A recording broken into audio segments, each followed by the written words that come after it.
Hello दोस्तों, आज मैं आपको एक बहुत प्रेरणादायक कहानी सुनाने वाला हूँ। ये कहानी एक ऐसे इंसान की है जिसकी गलती बस इतनी होती है कि वो तुरंत ही हार मान लेता है। इस कहानी की शुरुआत ऐसे होती है कि एक इंसान को पता चलता है कि उसके पास के किसी गांव में सोने की खान है। वहाँ की ज़मीन के नीचे बहुत सारा सोना दबा हुआ है। इसलिए और उस सोने को पाने के लिए वह इंसान वहाँ पर जाकर खुदाई शुरू कर देता है। बहुत हफ्तों तक परिश्रम करने के बाद, कोशिश करने के बाद उसे सोना तो मिल जाता है, लेकिन उस सोने के बड़े से और को निकालना एक इंसान के लिए बिल्कुल ही संभव नहीं था और इसके लिए उसे एक बड़ी सी मशीन की आवश्यकता थी।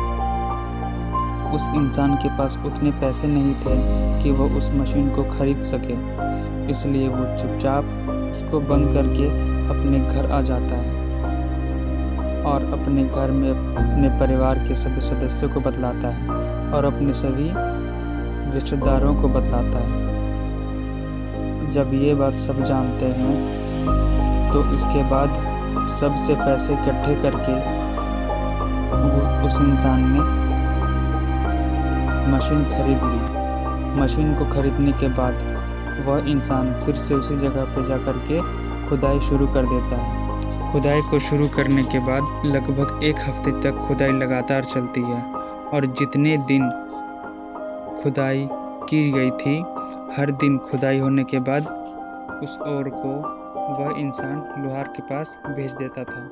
अचानक एक दिन ऐसा आता है कि जो वेन थी वही गायब हो जाती है। इस इंसान ने उसके बाद कोशिश नहीं की। इसे लगा कि अब वहाँ कुछ नहीं मिलेगा और इसलिए ये हार मान करके अपनी मशीन को एक कबाड़ी वाले के पास बेच देता है।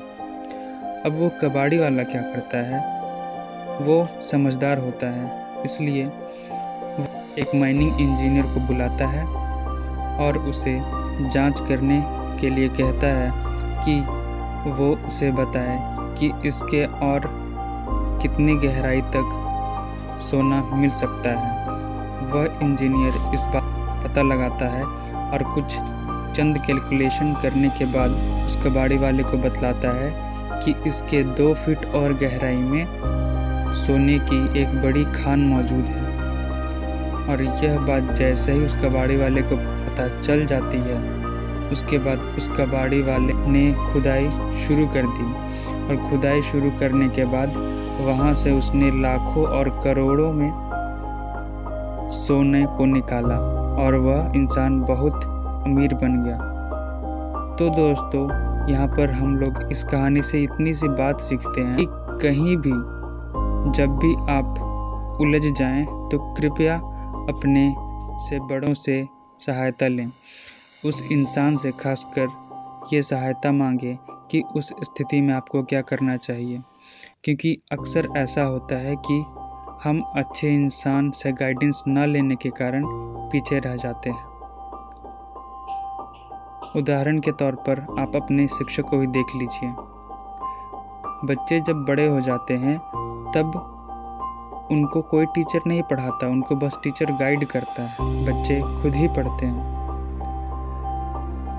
और अगर टीचर गाइड ना करे तो बच्चे की पढ़ाई सही से नहीं हो सकती, क्योंकि एक टीचर को उस फील्ड में सही नॉलेज होती है जो वो उस बच्चे को देता है। तो दोस्तों, उम्मीद करता हूँ आपको ये कहानी अच्छी लगी होगी, इससे कुछ न कुछ सीखने के लिए मिला होगा।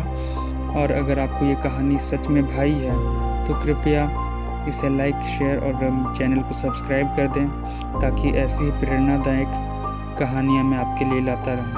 धन्यवाद।